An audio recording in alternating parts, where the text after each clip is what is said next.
Sir ये paper आपके पास रखिए और आपकी कुछ भी प्रक्रिया हो, इसका कोई भी क्वेश्चन हो तो आप मेरे से कभी भी पूछ सकते हैं। जी जी बिल्कुल सर, थैंक यू। धन्यवाद सर।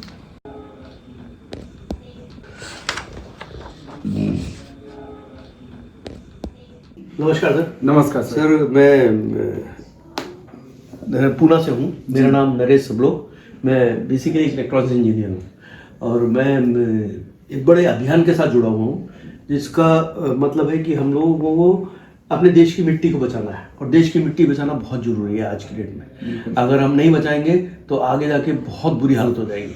आज 62% ज़मीन हमारे देश की बंजर है और ऐसे ही चलता रहा तो पूरी देश की ज़मीन बंजर हो जाएगी। इसके लिए सबसे बड़ी बात है कि हमको एक जैविक खेती का निर्माण करना बहुत ज़रूरी है। अब जैविक खेती से क्या समझते हैं किसान लोग और हम क्या बताना चाहते हैं वो समझे पहले। जैविक खेती का मतलब है रासायनिक मुक्त खेती। अब अपने खेतों में केमिकल यूज करते हैं, बिल्कुल हाँ, तो केमिकल जो यूज करते हैं उससे मुक्त करना है आप लोगों को। हमको हर एक किसान को अपने केमिकल से मुक्त करना है और जैसे ही वो केमिकल से मुक्त होगा तो जो हम खाएंगे उसमें पौष्टिक तत्व ज्यादा होंगे। बिल्कुल। हाँ, तो पौष्टिक तत्व ज्यादा होंगे तो क्या होगा कि जो हमको खाएंगे उसमें हमारी हेल्थ भी अच्छी रहेगी। तो एक स्वस्थ भारत का निर्माण करना है। तो हमारा मिशन क्या है, देश की मिट्टी को बचाना है और हमें एक जैविक भारत और एक स्वस्थ भारत का निर्माण करना है। देखिए आप तो किसान हैं, बिल्कुल। आप को मालूम है किसान आज कितनी प्रॉब्लम में फेस कर रहा है। मैं किसान नहीं हूँ पर मैं ये मानता हूँ कि जो मैं खाता हूँ वो तो मेरे को किसान ही देता है ना, मेरा अन्नदाता है किसान। तो आज जो अगर अपने खेतों में केमिकल डालेंगे तो मैं और मेरे बच्चे तो वही खाते हैं, तो बीमारियां बढ़ रही है। बिल्कुल, वो आप सबको मालूम है। तो इससे बाहर निकलने का तरीका क्या है मैं आपको बता रहा हूँ। आप किसान हैं, खेती कर रहे हैं कई सालों से, आपको मालूम है खेती कैसे होती है। पर क्या है कि कुछ चीजें अपन भूल गए, उसको हमको फिर से जानना जरूरी है। तो जैसे कि हम अपनी जमीन को भूले हैं, कई सालों से हम लोग कुछ रासायनिक यूज कर रहे हैं तो हम जमीन को भूल गए। तो मैं आपको बताना चाहूंगा, आप ध्यान से देख लीजिए बिल्कुल बिल्कुल सर, बिल्कुल कि कैसे हम लोग अपनी जमीन को हम बचा सकते हैं। बिल्कुल बिल्कुल। तो देखिए आपकी जो जमीन है ये 6 इंच का ये जमीन है आपकी, इसमें 6 इंच जो है ना ये आपका रूट जोन है, मतलब इसको बोलते हैं एक्टिव रूट जोन। मतलब यहाँ पे आपकी सफेद जड़ों का निर्माण होता है। ये कितने इंच है, 6 इंच है ये। और आप अपने खेतों में कई सालों से यूरिया डाल रहे हैं, बिल्कुल डीएपी डाल रहे हैं और सुपर फास्फेट डाल रहे हैं। अब यूरिया कब से डाल रहे हैं आप, 1968 से, कई सालों से आप डाल रहे हैं 1968, मतलब 50 साल के ऊपर हो गए अपने को। अब यूरिया में क्या है, थोड़ी देर के लिए अगर सोचें तो यूरिया में क्या है, नाइट्रोजन है। 46% नाइट्रोजन है यूरिया में। तो जो आप 45 किलो का बोरा लेके आते हैं उसमें 46% नाइट्रोजन है। बाकी सब क्या है, फिर बचा हुआ क्या है। तो किसान को, कई किसानों को तो मालूम ही नहीं है कि 46% नाइट्रोजन है इसके अंदर। तो इतना बुरी हालत है कि यूरिया में पूछो किसान से तो कई किसान ये बोलते हैं यूरिया में यूरिया है, तो वो करेक्ट नहीं है। यूरिया में 46% नाइट्रोजन बोरे पे लिखा हुआ है। तो 54% क्या है, 54% जो है वो कचरा और सॉल्ट है, जो हम कब से डाल रहे हैं, 1968 से अपने खेतों में डाल रहे हैं। अभी बताइए सर, आपकी जमीन हार्ड है कि नहीं? है सर, हार्ड है। तो ये जमीन जो आपकी हार्ड है, 4.5 आपकी जमीन जो है ना 4.5 इंच जो है आपकी जमीन ब्लॉक हो चुकी है, मतलब कि हार्ड हो चुकी है। कितने इंच ब्लॉक हो चुकी है, 4.5। ये हार्ड हो चुकी है आपकी जमीन। तो आप खेती कितने इंच में कर रहे हैं, 1.5 इंच में खेती कर रहे हैं आप। खेती कितने इंच में, 1.5 इंच। देखिए अब कोई भी पेड़, कोई भी पौधा जो लगता है अपना, कोई भी जो पौधा लगता है वो कैसे लगता है, ये एक तना रहता है, एक तना रहता है और साथ में क्या रहते हैं, पत्ते रहते हैं, ही रहता है। अब तने के ऊपर क्या होती है, जड़ें बनती है। तो आपकी जो जड़ें कितने इंच में बन रही है अभी, 1.5 इंच। और जड़ों का काम क्या होता है, सफेद जड़ों का काम क्या होता है, खाना उठाने का काम होता है। अभी 1.5 इंच में रहेगी। दूसरा प्रॉब्लम एक जमीन में आपके खड़ा हो गया है कि जो कि मेजर प्रॉब्लम है कि ऑक्सीजन जमीन में कम हो गया है और कार्बन डाइऑक्साइड जमीन में बहुत बढ़ गया है। अभी ऑक्सीजन कम होने से क्या होता है, जमीन के अंदर कीड़े बीमारियां बढ़ जाती है। दूसरा जो एक मेजर प्रॉब्लम खड़ी हो गई है कि केचुआ जो है, केचुआ जिसको हम लोग हिंदी में तो केचुआ बोलते हैं, मराठी में उसको गांडूड़ बोलते हैं और गुजराती में उसको अड़सिया बोलते हैं। अब ये केचुआ जो है ये आपका कहाँ गया, ये तो दिख ही नहीं रहा आजकल। आपके खेत पे केचुआ दिख रहे हैं? नहीं सर। तो कहाँ चले गए केचुए? ये केचुआ आपसे किसी भी किसान से पूछो तो क्या बोलते हैं, मर गया। एक्चुअली ये मरा नहीं है, ये 3 मीटर नीचे जाके 3 मीटर नीचे जाके सुप्त अवस्था में पड़ा हुआ है, मतलब सो गया है, ये काम नहीं करता। क्योंकि केचुआ कहाँ काम करता है, ऑक्सीजन होती है तब काम करता है। अब केचुआ एग्जैक्टली काम करता क्या है, केचुआ क्या करता है, जाते हुए और आते हुए जमीन में छेद करता है। 1 स्क्वायर फीट में एक केचुआ जाते हुए छेद करता है और आते हुए छेद करता है 1 दिन के अंदर। अब जब ये खाता क्या था, मिट्टी, ये खाता मिट्टी है और मिट्टी खाने के बाद ये ऊपर जाता है और ऊपर जाके क्या करता है, ये मिट्टी को निकाल देता है, वॉमिटिंग मतलब उल्टी कर देता है। जितना खाता है, मतलब अगर 10 ग्राम का केचुआ तो 10 ग्राम खाएगा, 8 ग्राम का केचुआ तो 8 ग्राम खाएगा, 12 ग्राम का केचुआ तो अपने वेट के हिसाब से खाता है। और फिर यहाँ पे एक छेद करते हुए ऊपर जाता है, ऊपर आके वो उतना ही निकाल देता है। इसको बोलते हैं केचुआ खाद, जो कि वर्ल्ड की अप्रतिम खाद है। और फिर वो सेम छेद से वापस नहीं आता, वो दूसरे छेद से वापस आता है ड्रिल करते हुए। तो 1 दिन में ये जमीन भी मुलायम कर रहा है 1 स्क्वायर फीट के अंदर, और दूसरा क्या कर रहा है, ये केचुआ खाद जो वर्ल्ड की अप्रतिम खाद है वो भी आपको दे रहा है, जो आज मिलनी बंद हो गई। सब बचपन से हम पढ़ते आ रहे हैं कि केचुआ जो है वो किसान का मित्र है जी। कहाँ गया मित्र तो गायब हो गया, बिल्कुल सर। दूसरा प्रॉब्लम क्या खड़ा हो गया कि जमीन में जो है ना विषाणु बढ़ गए हैं और जीवाणु जो है वो कम हो गए। विषाणु बढ़ गए मतलब बीमारियां बढ़ गई सब। जैसे जमीन के अंदर ऑक्सीजन कम हुआ, विषाणु बढ़े तो आपने क्या किया, मार्केट में गए, मार्केट में जाके आपने पेस्टिसाइड लिया, पेस्टिसाइड लेके आपने डाला, तो उससे विषाणु तो मारे आपने, साथ में जीवाणु भी मारेंगे। क्योंकि जीवाणु जो है वो माइक्रो न्यूट्रिएंट्स होते हैं, मतलब कि वो सूक्ष्म जीवाणु है, इतने छोटे रहते हैं वो। 1 ग्राम मिट्टी में आपके जब पूर्वज खेती किया करते थे 1968 से पहले, तो 1 ग्राम मिट्टी में ये करीब 10 करोड़ से लेके 20 करोड़ तक हुआ करते थे, उससे भी ज्यादा। आज आपकी मिट्टी में 1 ग्राम मिट्टी में 1 करोड़ के नीचे जा चुके हैं, मतलब कि इतने ज्यादा कम हो गए हैं केचुए। और ये 13 मिनट में मरते हैं। इसका मरने का साइकिल कितना है, 13 मिनट। ये अपने आप मर जाते हैं 13 मिनट के अंदर, और 13 मिनट बन के क्या बनते हैं, एक खाद बन जाते हैं। आपकी जमीन में केचुओं का कम होना मतलब कि जमीन का बंजर होना होता है। तो अगर ये लगाओ कि आपकी जमीन में आपके जब पूर्वज खेती किया करते थे तो 10 करोड़ से 20 करोड़ हुआ करते थे, आज आपकी जमीन में 1 करोड़ है, तो 10 से 20 गुना आपकी जमीन बंजर हो चुकी है आज की डेट में। सही बात है सर। अभी देखिए यहाँ पे खाद बनी कम, बिल्कुल, जड़ें हैं 1.5 इंच के अंदर जी सर, और आपकी 13 मिनट की प्रक्रिया से खाद कम बन रही है। अब जड़ों का काम है खाद उठाने का।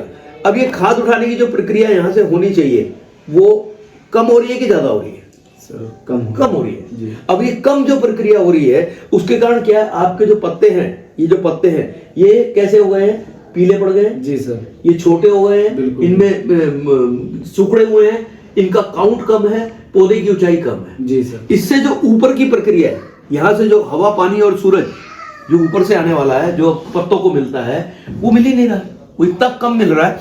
कम मिलने से क्या हो रहा है, वो पत्तों का जो खाना बन रहा है वो कम बन रहा है। पत्तों पे खाना कम बन रहा है तो फूल कम आ रहे हैं और फल कम आ रहे हैं। ये जो ऊपर की प्रक्रिया है वो हो रही नहीं है, बहुत कम हो रही है, क्योंकि पत्तों में ताकत नहीं है। अभी देखिए जमीन का कंट्रीब्यूशन किसी भी पौधे को बढ़ाने के लिए जमीन कितना देती है, वो केवल 3.8% है। कितना है, 3.8%। आप बोलोगे 3.8% के लिए आप क्यों इतनी जोर जोर से चिल्ला के बोल रहे हो।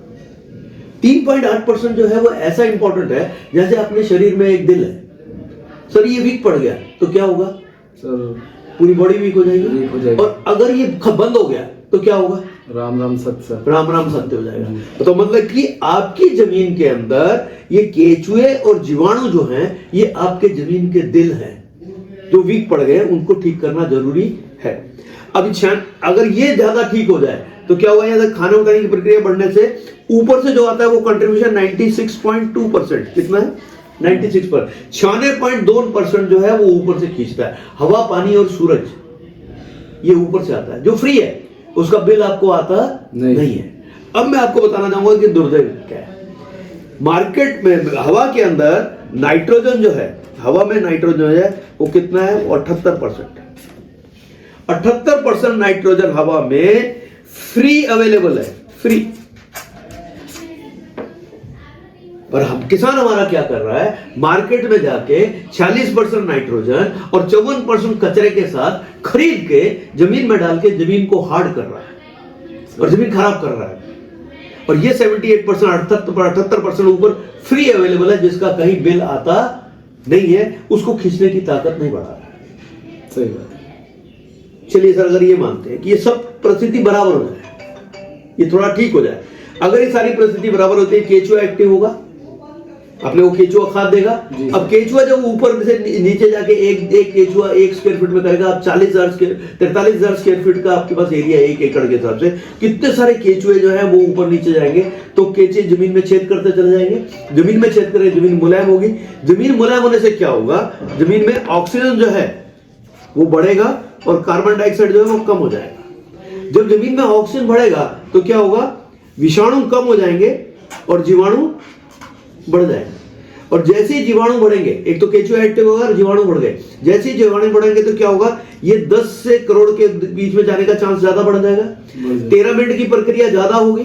अब ये 13 मिनट की प्रक्रिया जो ज्यादा होगी तो यहाँ पे खाद बनने की प्रक्रिया ज्यादा होगी। देखिए, खाद ज्यादा बनेगी, और अगर खाद ज्यादा बनेगी तो क्या होगा, सफेद जड़ें जो हैं वो जमीन मुलायम होने के कारण क्या होगा, सफेद जड़ें नीचे तक आएंगी। अब सफेद जड़ें अगर नीचे तक रहेंगी और खाद उठाने की प्रक्रिया ज्यादा होगी तो पत्तों को खाना कैसा मिलेगा, ज्यादा मिलेगा। तो पत्ते कैसे हो जाएंगे, डार्क ग्रीन हो जाएंगे, बड़े एकदम हरे हो जाएंगे, और क्या होगा कि पत्तों का साइज बड़ा हो जाएगा, पत्तों के काउंट बड़े हो जाएंगे, पौधे की ऊंचाई ज्यादा हो जाएगी। ऐसा सब होने से क्या होगा, ऊपर से जो खींचने की प्रक्रिया वो ज्यादा बढ़ जाएगी। ऊपर से खींचने की प्रक्रिया ज्यादा बढ़ेगी तो क्या होगा कि पत्तों पे खाना ज्यादा बनेगा, और पत्तों पे अगर खाना ज्यादा बनेगा तो फूल ज्यादा आएंगे और फल ज्यादा आएंगे। बिल्कुल सही बात है सर। इतनी सारी जो प्रॉब्लम है जो हमारा फेस कर रहा है हमारा किसान, वो यही प्रॉब्लम है सर। अभी अगर अपने को इसको ठीक करना है तो अपने पास सोल्यूशन क्या है। अपन केमिकल छोड़ना चाहते हैं, मैं आपसे पूछना चाहता हूं, आप केमिकल छोड़ना चाहते हैं? बिल्कुल सर। और कहां जाना चाहते हैं, ऑर्गेनिक खेती पे जाना चाहते हैं। बिल्कुल ठीक है, मैं भी चाहता हूं कि आप केमिकल छोड़ें और ऑर्गेनिक पे जाएं, जिसके कारण जिस अभियान पे हम चल रहे हैं, जो मिशन हमारे सामने है जी। पर आज के डेट में किसान केमिकल छोड़ के ऑर्गेनिक में जाएगा तो उसके पास सोल्यूशन क्या है, क्या तरीका है उसके पास? एक ही तरीका है अगर देखा जाए तो वो है गोबर की खाद। सर, गोबर की खाद है क्या? नहीं सर। किसान जानवर पाल रहा है क्या? नहीं पाल रहा है तो कब पाल रहा है? जी सर। तो किसान के पास जानवर नहीं है, गोबर नहीं है, मूत्र नहीं है, तो इसलिए वो गोबर की खाद जो एक्चुअल सोल्यूशन जो हमारे पूर्वज खेती किया करते थे गोबर की खाद से, आज की डेट में हम वो भी नहीं कर सकते। चलिए अगर मान भी लेते हैं कि आपके पास सब कुछ है और अपन केमिकल छोड़ के गोबर की खाद पे उतर जाते हैं और सीधा ऑर्गेनिक पे चले जाते हैं, तो 3 साल तक आपका प्रोडक्शन जो है वो नीचे जाता है। क्या आपको चलेगा कि 3 साल आपका प्रोडक्शन नीचे जाएगा? तो चलेगा क्या? नहीं सर। आज किसान इतना मुश्किल में है कि उसको 1 साल भी सस्टेन नहीं कर पाएगा, एक क्रॉप भी सस्टेन नहीं कर पाता है। अगर वो नीचे जाने का प्रोडक्शन नहीं कर पाता तो प्रोडक्शन ऊपर भी जाना चाहिए, उसके लिए कोई सोल्यूशन नहीं है। गोबर की खाद सोल्यूशन है, हम नहीं बोलते नहीं है, गोआधारित खेती पे हमको उतरना ही पड़ेगा, पर उसके लिए उतरने के लिए हम आज हमारे किसान के पास वो नहीं है। क्योंकि पहले के जमाने में क्या था कि सारे पूरी फैमिली एक साथ रहती थी, मतलब कि मामा, चाचा, नाना, ताया, उनके बच्चे वगैरह, तो फैमिली बड़ी होती थी। लोग गाय पालते थे, जानवर पालते थे, तो लोग उसका मूत्र मिलता था, गोबर मिलता था, तो आसानी से वो सब चीजें हो जाती थी। आज की डेट के अंदर हमारे जो बच्चे हैं वो पढ़ने निकल गए हैं या फिर वो कहीं नौकरी करने निकल गए हैं, तो अवेलेबल नहीं, बच्चे में घर में है तो लेबर मिलती नहीं है। तो ऐसे कई प्रॉब्लम है जिसके कारण किसान गोबर की खाद पे इमीडिएटली उतर नहीं पाता है। तो इसके लिए क्या करना चाहिए, इसके लिए कोई सोल्यूशन है क्या अपने पास? हम केमिकल छोड़ नहीं सकते, ऑर्गेनिक में जा नहीं सकते, तो कैसे करेंगे आप लोग? सही बात है। तो इसके लिए एक सोल्यूशन है जो आपके सामने है, जिसका नाम है मल्टीप्लायर। ये जो प्रोडक्ट है मल्टीप्लायर, ये प्रोडक्ट अगर आप इसको समझेंगे प्रोडक्ट को, तो इतना ही समझिए कि प्रोडक्ट का नाम क्या है। नाम है मल्टीप्लायर, ये इंग्लिश का वर्ड है जी। इसको हिंदी में बोलते हैं गुणा, मराठी में बोलते हैं गुणाकार। किसी भी चीज की गुणा करना मतलब कि इसका काम है। अब किस चीज की गुणा करता है? ये क्या करता है केचुओं की गुणा करना और केचुओं को एक्टिव करना इसका काम है। जब ये होता है तो यहाँ पे केचुआ खाद मिलने लगती है और जमीन में छेद होने लगती है, जमीन मुलायम हो जाती है। उसके बाद ये क्या करता है कि जीवाणुओं की गुणा करता है। जीवाणु जब गुणा होंगे और जीवाणु का काउंट बढ़ेगा तो क्या हुआ, 13 मिनट की प्रक्रिया से खाद बनने की प्रक्रिया बढ़ेगी, और खाद बढ़ने की प्रक्रिया बनी और जमीन मुलायम है और सफेद जड़ें नीचे तक है आपकी, और काउंट भी ज्यादा है, सफेद जड़ों की गुणा हुई है, सफेद जड़ों की गुणा हुई या खाद की गुणा हुई, तो यहां से खाना उठाने की प्रक्रिया जो है वो ज्यादा होगी। जब खाना उठाने की प्रक्रिया ज्यादा होगी तो पत्ते कैसे रहेंगे, डार्क ग्रीन रहेंगे, पत्ते बड़े रहेंगे जी सर। पत्तों का काउंट ज्यादा रहेगा और पौधे की ऊंचाई ज्यादा होगी। उससे क्या होगा, ये 96.2% जो ऊपर से खींचने की ताकत वो पत्ते की बढ़ जाएगी। जब ये बढ़ जाएगी तो क्या होगा, पत्तों पे खाना ज्यादा बनेगा, तो पत्तों पे खाना गुणा होगा। जब पत्तों पे खाना गुणा होगा तो फूल गुणा होंगे और फल गुणा होंगे। ये है यहां पे मल्टीप्लायर सोल्यूशन, एकमात्र सोल्यूशन जो आपको पहली बार यूज करने से ही प्रोडक्शन बढ़ा के देता है। बिल्कुल 25 से 50% प्रोडक्शन आपका बढ़ के मिल सकता है अगर आप मल्टीप्लाई का यूज करेंगे तो। अभी देखिए मल्टीप्लाई का यूज करते समय आप कैसे भी यूज कर सकते हैं इसको यूरिया के साथ मिक्स करके भी यूज कर सकते हैं, इसको आप जमीन की प्रक्रिया में यूज कर सकते हैं, इसको आप बीज की प्रक्रिया में यूज कर सकते हैं, इसको आप स्प्रे से यूज कर सकते हैं, इसको आप फ्लड से मतलब कि इसको खुले पानी से छोड़ सकते हैं, इसको आप स्प्रिंकल से भी यूज कर सकते हैं। कैसे भी करके 1 किलो 1 एकड़ 1 महीने में आपके खेत में जाना चाहिए। शुरुआत में आप यूरिया डीएपी के साथ मिक्स करके ही यूज करिए, एकदम केमिकल हम बंद कर सकते नहीं, क्योंकि केमिकल एकदम बंद किया तो आदत नहीं है, इसके कारण प्रॉब्लम खड़ी हो जाएगी। तो धीरे धीरे केमिकल का प्रमाण अपन कम करते चल जाएंगे, 20-20%। बिल्कुल बिल्कुल तो ऐसा करके ये मल्टीप्लायर जो है आपका काम करने लगेगा वहां पे। बिल्कुल। अभी देखिए क्या प्रॉब्लम है दूसरा, कि किसान जो है ना या तो खाद ढूंढ रहा है या दवाई ढूंढ रहा है, आप भी ढूंढ रहे हैं। सही बात है, या तो खाद मिले या दवाई मिले। बिल्कुल। अब खाद की जरूरत भी किसान को नहीं है, क्योंकि अगर ये मल्टीप्लायर का इस्तेमाल करते हैं तो क्या होगा कि प्रोडक्शन भी बढ़ के मिलने लगेगा और एक नेचुरल प्रक्रिया बन जाएगी, मतलब कि आप प्रकृति से जुड़ी हुई खेती करने लगेंगे। ये जंगल में आज भी पेड़ हो रहा है कि नहीं हो रहा है? हो रहा है सर। उसको कोई डाल रहा है क्या? नहीं सर। यूरिया डीएपी या खाद कोई नहीं डाल रहा। कोई नहीं सर। अब जंगल में अगर वो प्रक्रिया हो रही तो अपने खेत में क्यों नहीं हो रही? क्योंकि अपने खेतों में हमने एक केमिकल का इस्तेमाल ज्यादा शुरू कर दिया है, उसके कारण ये प्रक्रिया बंद हुई है। अगर ये नेचुरल प्रक्रिया शुरू हो जाती है तो हम एक प्रगति से जुड़ी हुई खेती की शुरुआत कर देंगे। तो उस प्रगति की जुड़ी खेती की शुरुआत करने के लिए हमको मल्टीप्लायर का इस्तेमाल करना जरूरी है। अब क्या होता है, दवाई जो ढूंढता है किसान क्यों ढूंढ रहा है? क्योंकि केमिकल का इस्तेमाल कर रहा है, इसलिए उसको दवाई ज्यादा लग रही है, तो मार्केट में ज्यादा दवाइयां ढूंढता है और दवाइयां डालता है, जमीन में भी डालता है, स्प्रे में भी डालता है। अगर मान लीजिए आपके जमीन की प्रतिकार शक्ति बढ़ जाए, जैसे ये जमीन में ये सारी प्रक्रिया चालू हो जाए तो जमीन की प्रतिकार शक्ति अच्छी होगी, जमीन की प्रतिकार शक्ति होगी तो पौधों की प्रतिकार ज्यादा होगी। जब किसी चीज की प्रतिकार शक्ति ज्यादा होती है तो उसमें कीड़े बीमारियां आती हैं पर नुकसान नहीं कर पाते। सबसे बड़ा एग्जांपल आपने सामने कोरोना है। कोरोना में क्या हुआ था सर? कुछ लोग निकल गए, जो चले गए उनकी बेचारों की प्रतिकार शक्ति कम थी, इसलिए उनके ऊपर वायरस ने अटैक किया और निकल गए। पर हम जैसे और आप जैसे लोग क्यों बच गए? क्योंकि हमारी प्रतिकार शक्ति अच्छी थी, इसलिए हम बच गए आज की डेट में। ऐसे ही अगर अपनी जमीन की प्रतिकार शक्ति और प्लांट की प्रतिकार शक्ति अच्छी होगी तो अपने पर कीड़े मकोड़े या बीमारी आने जाएंगे पर वो नुकसान नहीं कर पाएंगे। पर एक चीज है जिसका कंट्रोल आपके हाथ में नहीं है, वो है कटिंग और सगिंग के कीड़े, रस चूसने वाले कीड़े, जो आपके पत्तों में आते हैं, रस चूस के निकल के चले जाते हैं, तो वो चोरी करते हैं कीड़े। अभी देखिए आपके पत्ते के ऊपर खाना ज्यादा बनेगा क्योंकि आप मल्टीप्लायर का इस्तेमाल करेंगे, तो मल्टीप्लायर करने खाने ज्यादा बनेगा तो क्या होगा, यहाँ पे खाना ज्यादा होगा तो यहाँ पे चोर कीड़े ज्यादा आएंगे, तो रस चूसने वाले कीड़े ज्यादा आएंगे। अब रस चूसने हो गए तो पत्ते रस चूसेंगे। तो इससे क्या करें, तो इसको बचाने के लिए कंपनी ने आपको एक और प्रोडक्ट दिया है जिसका नाम है नारायण अस्त्र। अब आपको प्रोडक्ट का नाम सुन के आपको लग रहा होगा ये कीड़े मारने वाली दवाई है। ये कीड़े मारने वाली दवाई नहीं है, ये आपके रस चूसने वाले कीड़ों को कंट्रोल में लाता है।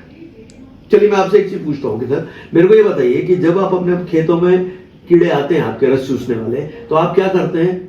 बाजार से पेस्टिसाइड लाते हैं, उसका स्प्रे करते हैं। जी बिल्कुल सर। तो हो सकता है कि स्प्रे आपको जो करते हैं आप वो 800 या 900 रुपए की दवाई आपको मिलती है मार्केट में, लगभग ऐसे ही सर। हाँ, पर क्या होता है कि जैसे जैसे आप आगे बढ़ते हैं तो 15 दिन के बाद कीड़े मर जाते हैं, पर 15 दिन बाद कीड़े दोबारा आते हैं। हाँ, आते हैं। जब दोबारा आते हैं तो आपको 800-900 रुपए की दवाई नहीं लगती है, तब आपको दवाई जो है उससे ज्यादा की लगती है, 2000 रुपए की दवाई चली जाती है। सही है सर। और अगर तीसरी बार आगे तो आपको 3-3.5 की दवाई भी चली जाएगी, फिर से आगे तो आपको 8000 तक की दवाई चली जाएगी। मतलब 800 से लेके 8000 तक की दवाई आप यूज कर रहे हैं, पर रस चूसने के कीड़े कंट्रोल में आ रहे नहीं है। अगर रस चूसने के कीड़े कंट्रोल में लाना है तो अगर पहली बार आपको कीड़ा है तो उसके अंदर नारायण अस्त्र मिक्स करके स्प्रे करने का। जैसे आप नारायण अस्त्र मिक्स करके उसमें स्प्रे करें, कीड़े मर जाएंगे। और नेक्स्ट टाइम जो कीड़े आएंगे उनकी 2 चीजें खत्म हो जाएंगी, एक तो प्रजनन शक्ति, रिप्रोडक्टिविटी बोलते हैं जिसको, और दूसरा जो है उनका खाने की ताकत, वो भी खत्म हो जाएगी। मतलब उनका टेस्ट, उनका डाइजेस्टिव सिस्टम सब बिगड़ जाएगा। तो नेक्स्ट टाइम जब आएगा उनकी इतनी ताकत नहीं होगी रस चूस पाए। तो आपका ही 2 इसमें ही स्प्रे में वो कंट्रोल में लेके आ जाएगा। तो इसलिए आपको नारायण अस्त्र का इस्तेमाल भी करना जरूरी है। बिल्कुल सर। अभी देखिए, एक पंप जो है पेस्टिसाइड का, एक पंप जो मार्केट से आप कीड़े मारने की दवाई लाते हैं, वो पंप के भी 100-150 रुपए का पड़ता है। ऐसा ही सर। अगर 100-150 रुपए का पंप आप मार्केट से मारते हैं और फिर भी कीड़े कंट्रोल पे नहीं आते और हर एक पंप में आपकी कीमत बढ़ती चली जा रही है, अगर नारायण अस्त्र का आपने इस्तेमाल कर दिया जिसकी पंप की कीमत अगर 5 ml यूज किया तो 12 रुपए, अगर आपने 10 ml यूज किया तो 24 रुपए कीमत है उसकी। 100 ml की छोटी बॉटल आती है। अगर आपने किया 2 बार पंप किया, अगर 10 पंप भी मारे तो कितना होगा साहब? 48 रुपए का एक पंप पड़ेगा आपको, और आपको केवल 480 रुपए का खर्चा आएगा। उससे आपके पूरे कटिंग सकिंग के कीड़े, रस चूसने वाले कीड़े कंट्रोल में आ जाएंगे। तो ये नारायण अस्त्र का काम है। ऐसा प्रोडक्ट कहीं भी पूरे वर्ल्ड में अवेलेबल नहीं है जो प्रोडक्ट आपके सामने। तो मल्टीप्लायर और नारायण अस्त्र, ये दोनों अगर मिला दिया जाए तो एक मल्टीप्लायर टेक्निक के साथ हम खेती कर रहे हैं। बिल्कुल सर। अभी देखिए, ये सब बताने के बाद आपको लग रहा हो मल्टीप्लायर सोल्यूशन क्यों है? मल्टीप्लायर इसलिए सोल्यूशन है आपके सामने क्योंकि ये प्रोडक्ट जो है एक रिसर्च प्रोडक्ट है। 13 साल इसको लगा बनाने के लिए। हमारे CMD सर हैं, हमारे अमरजीत चौरसिया सर, उन्होंने ये प्रोडक्ट का डिजाइन किया। वो खुद एक किसान है, उनके पास कई 200 गाय थी, उनके पास लेबर थी, उनके पास सब कुछ था। उन्होंने ये सोचा कि मैं कर सकता हूं। 2001 में उनके दिमाग में आया तो ये एक छोटा किसान कैसे करेगा, क्योंकि 80% किसान हमारे देश में छोटे हैं। तो उन छोटे किसानों को इतना अफोर्ड कैसे कर पाएंगे, इतना खर्चा कैसे कर पाएंगे? तो उन्होंने एक सोल्यूशन लाना शुरू किया और एक रिसर्च चालू किया कि जिससे एक ऐसा सोल्यूशन दिया जाए, आधुनिक दिया जाए, जिसके कारण ये प्रॉब्लम किसान की सॉल्व हो जाए। तो जिससे ही आप ये प्रोडक्ट यूज करेंगे तो पहले दिन से आपको 25 से 50% प्रोडक्शन बढ़ के मिलेगा। और इसका अगर आपने कंटिन्यूस इस्तेमाल किया, करते चले गए, तो धीरे धीरे आपके यूरिया, DAP, फॉस्फेट बंद हो जाएगा। हर एक बार आप 20-25% अगर कम करते चले गए तो आपका ये कम हो जाएगा। और 5 से 7 साल के अंदर आपकी जमीन के अंदर ना तो कोई केमिकल का इस्तेमाल करने की जरूरत पड़ेगी, कोई केमिकल खाद की, और ना आपको कीड़ों के अटैक और पेस्टिसाइड का अटैक आएगा। और उस समय आप मल्टीप्लायर भी बंद कर सकते हैं। तो अगर ये प्रोडक्ट आपके केवल सिस्टम को बराबर कर रहा है, इसलिए इस प्रोडक्ट को यूज करके आप अपने सिस्टम को बराबर करिए और मल्टीप्लायर का इस्तेमाल करिए, आपको रिजल्ट जरूर आ रहा है। ऐसे कई एग्जांपल हमारे साथ हो चुके हैं। कर्नाटका में एक हमारे किसान हैं जिन्होंने अपने खेतों में 7 साल तक मल्टीप्लायर का इस्तेमाल किया। धीरे धीरे यूरिया, DAP, फॉस्फेट, पेस्टिसाइड उनका बंद हो गया और आज उन्होंने केवल पानी छोड़ा तो गन्ना जो है वह 3 मंजिल तक चला गया। तो क्योंकि ये नेचुरल प्रक्रिया जो जंगलों में हो रही है, वो प्रक्रिया आपके खेतों में होनी शुरू हो गई। सही बात। तो मल्टीप्लायर का इस्तेमाल करके आप अपने खेतों की जमीन को भी ठीक कर सकते हैं और आगे बढ़ सकते हैं। देखिए, ये जो सोल्यूशन है मल्टीप्लायर का, ये आज अपने पास है। आज जो हम खा रहे हैं उसमें पौष्टिक तत्व नहीं है, और ये पौष्टिक तत्व हमको नहीं मिलेंगे क्योंकि हम केमिकल का इस्तेमाल कर रहे हैं। अगर हम केमिकल छोड़ देंगे तो हमको पौष्टिक तत्व मिले, पर इसको तो टाइम लगेगा। और हमारा देश बहुत बड़ा है, 142 करोड़ लोग हैं अपन, 80% किसान है, 15 करोड़ किसान खुद खेती करते हैं। अब इतना कुछ होने के लिए इसको बहुत टाइम लगेगा। तब तक जो हम खा रहे हैं उसमें पौष्टिक तत्व है क्या? नहीं है। तो तब तक क्या करें? तो कंपनी ने क्या किया है, एक और प्रोडक्ट है जिसका निर्माण किया है, उसका नाम था संपूर्ण। अब ये खाने वाला प्रोडक्ट है, ये खाने वाला प्रोडक्ट है। देखिए, अभी मैं आपसे एक छोटी चीज बताऊं। आप आए मेरे से मिलने के लिए, यहाँ पे हम मीटिंग कर रहे हैं, आप मोटरसाइकिल से आए, आप मोटरसाइकिल में पेट्रोल डाला आपने, तब चली हो नहीं चली? बिल्कुल। तो ऐसे हमारा शरीर भी जो है वो एक मशीनरी है कि नहीं है? अब इसको चलाने के लिए क्या लगता है? खाना। पर खाना नहीं लगता है सर, इसको चलाने के लिए पौष्टिक तत्व लगते हैं। और आज आपके खाने में पौष्टिक तत्व कम है, इसलिए आपको जो खा रहे हैं केवल पेट भर रहा है उसमें, बाकी सब मल मूत्र में निकल जा रहा है, तो पौष्टिक नहीं मिल रहा है, तो प्रॉब्लम आ रही है। अब मैं आपसे एक प्रश्न पूछता हूँ सर कि 50 साल पहले जो आपके बुजुर्ग थे वो श्रम ज्यादा करते थे नहीं करते थे? हाँ करते थे सर। वो 5-5, 6-6 किलोमीटर पैदल चलते थे। घर में जो लेडीज थी वो बहुत काम करती थी, कपड़े धोने का काम, चक्की चलाने का काम सब करती थी, सब मैनुअल था। सही। तो इसलिए क्या करते, श्रम ज्यादा करते थे और खाना भी ज्यादा खाते थे। और जब खाना ज्यादा खाते थे, जो खाते थे उसमें पौष्टिक तत्व भी ज्यादा है, क्योंकि वो केमिकल फ्री खेती किया करते थे, वो रासायनिक मुक्त खेती किया करते थे। तो खाते थे पौष्टिक तत्व, केमिकल फ्री खाते थे, तो उनकी सेहत ज्यादा अच्छी थी कि नहीं थी? सही बात है सर। वो ज्यादा साल जी जाते थे, ज्यादा साल जी 90-100 साल जी जाते हैं। आज भी आपके घर में अगर गांव में जाएंगे तो आपके यहाँ बुजुर्ग जो है वो कितने साल जीते? सर हमारे बाबा ही सर 110 साल जिए थे। देखो, तो अभी आप ही एग्जाम्पल हो मेरे सामने आए थे। तो ऐसा जो है कि ज्यादा उम्र होना, उसका कारण ये है। दूसरा, अब प्रॉब्लम क्या शुरू हो गई है कि बीमारियां बढ़ती चली जा रही है क्योंकि हम पौष्टिक तत्व नहीं खा रहे। अब मैं आपसे एक प्रश्न और पूछना चाहूंगा कि 50 साल पहले या 60 साल पहले आपके गांव में कितने डॉक्टर थे? सर काफी दूर जाना पड़ता था। डॉक्टर थे ही नहीं, क्योंकि डॉक्टर कम होते थे बहुत, और ना केमिस्ट की दुकानें होती थी। आज आपके गांव में हर एक गली में एक डॉक्टर बैठा है कि नहीं बैठा? सही बात है। हर एक गली में एक केमिस्ट की दुकान है कि नहीं है? है सर। तो इसका मतलब ये क्या हो गया, बदलाव कैसे आ गया? क्योंकि हमारे किसान अपने खेतों में केमिकल डाल रहे हैं, उससे हमको पौष्टिक तत्व नहीं मिल रहे, तो हमारी बीमारियां बढ़ रही हैं। और बीमारियां बढ़ रही हैं, आधुनिक हो रहा है सब कुछ, पर हर एक बीमारी के हॉस्पिटल भी खुल रहे हैं और डॉक्टरों को हम पैसा भी देना पड़ता है, फीस भी लगती है हमको, पूरा घर भी डिस्टर्ब होता है, मतलब पैसा भी जाता है, घर भी डिस्टर्ब होता है और बीमारियां भी बढ़ती हैं। तो अगर अपने देश को हम लोग जैविक कर दें, तो और अपने देश में अगर हेल्दी इंडिया का निर्माण कर दें, तो कितना बढ़िया काम हो जाएगा सभी। तब तक क्या करिए, संपूर्णम का सेवन करते रहिए। ये संपूर्णम का नाम ही क्या है? संपूर्णम नाम है इसका, संपूर्णम। जैसे मल्टीप्लाई करना है, मल्टीप्लाई गुणा करना, संपूर्ण का मतलब इसके अंदर सारे पौष्टिक तत्व अवेलेबल है। इसको अगर आप रोज 2 चम्मच 1 चम्मच रोज सुबह खा ले इसका गुनगुने पानी के साथ, तो आपको दिन भर वो पौष्टिक तत्व मिलते रहेंगे जो आपको चाहिए। नेशनली इंटरनेशनली अप्रूव्ड प्रोडक्ट है ये प्रोडक्ट। अगर आप सेवन नहीं करें, अगर आप बीमार हैं, कोई बीमारी है, तो आप क्या करिए, इस प्रोडक्ट का इस्तेमाल करना शुरू कर दिए। साथ में जो बीमारी की दवाई खा रही है वो खाते रहिए, तो आपकी बीमारी जल्दी ठीक हो जाएगी। और अगर कोई बीमारी नहीं भी है, फिर भी इस संपूर्णम का इस्तेमाल करते रहे, तो बीमारी आने का चांस खत्म हो जाएगा, बीमारियां आएंगी नहीं, क्योंकि आपको पौष्टिक तत्व मिल रहा है। तो इस तरीके से ये दो प्रोडक्ट और 2 टेक्निक, मतलब मल्टीप्लायर और टेक्निक और साथ में संपूर्ण, ये आपको मैंने बताया। ये बढ़िया चीज है सर, ये काम करना ही चाहिए अपने को। देखिए सर, आज हम लोग अपनी लाइफ निकाल चुके हैं। अब मैं 66 साल का हो गया हूं, हम और जिएंगे तो कितना जिएंगे, मतलब 20-25 साल। पर मेरे को बताइए, अगर हमने ये काम नहीं किया, अपनी जमीन को जैविक भारत और स्वस्थ भारत का निर्माण नहीं किया, केमिकल फ्री नहीं किया हमारे देश को, तो आने वाली जनरेशन जो है ना, वो विकलांग और मंदबुद्धि पैदा होगी सर। तो आपके आने वाली जनरेशन आपको याद करेगी क्या? वो सोचेगी कि आपने हमको क्या दिया, आपने आपको जहर दिया हमने। तो चलिए मिलकर बड़ा काम करते हैं। आप हमारे साथ आइए इस अभियान के अंदर, ये मिशन के साथ हमारे साथ जुड़िए। देश की मिट्टी को बचाना जरूरी है और साथ में अपने देश को करना है एक जैविक भारत और एक स्वस्थ भारत का निर्माण करना है। बिल्कुल सर, थैंक यू सर। नमस्कार सर। Thank you sir.